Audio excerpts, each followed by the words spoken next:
在中国人的认知之中，阴阳五行乃是天地法则之根本。天地之中，以乾为刚阳之象，是天，是君，是至高之父；而坤为阴柔之象，是地，是辰，是万物之母。在天地阴阳之中，道教认为有着两位本源之神，分别是掌管天庭千万众星的玉皇大帝和掌管三春五岳、地狱六道的后土娘娘。在天上的众仙人被称之为天神，在地上的众仙人被称之为地奇。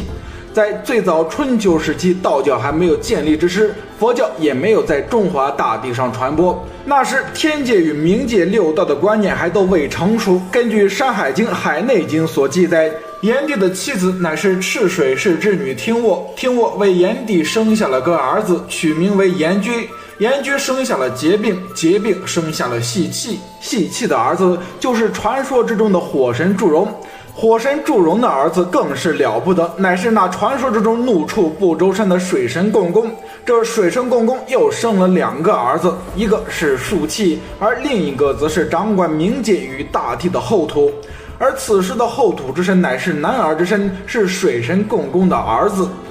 但随着时间来到了汉代，道教建立，佛教东来，阴阳之说被帝王儒家所认同，天地阴阳逐渐被区分，于是大地之神后土又有了至阴至柔的神格，而此时的后土就被人们称之为后土娘娘。这时候的后土娘娘的神职与天上的玉皇大帝是相对的，是掌管大地山河以及阴阳轮转生死之事的。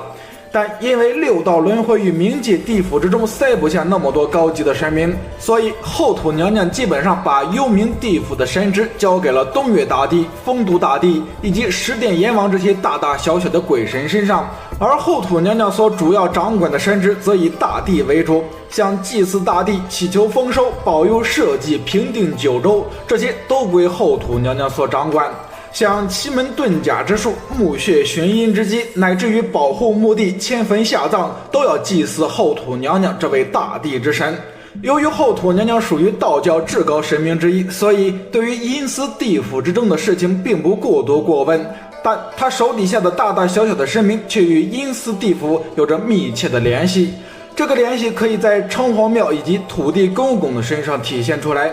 中国最大的特点就是地大物博，但同时也非常难以进行有效的管理。广袤的土地之上，那几十亿人类的生死魂魄，只有那阴间的黑白无常、牛头马面，以及那几百万个判官以及十殿阎罗根本管不过来。为了补足人手的不足，于是在各个城市之中又设立了城隍庙作为个体单位，为中国冥界地府以及十方孤魂野鬼生死魂魄进行服务、编号、管理、运营等业务。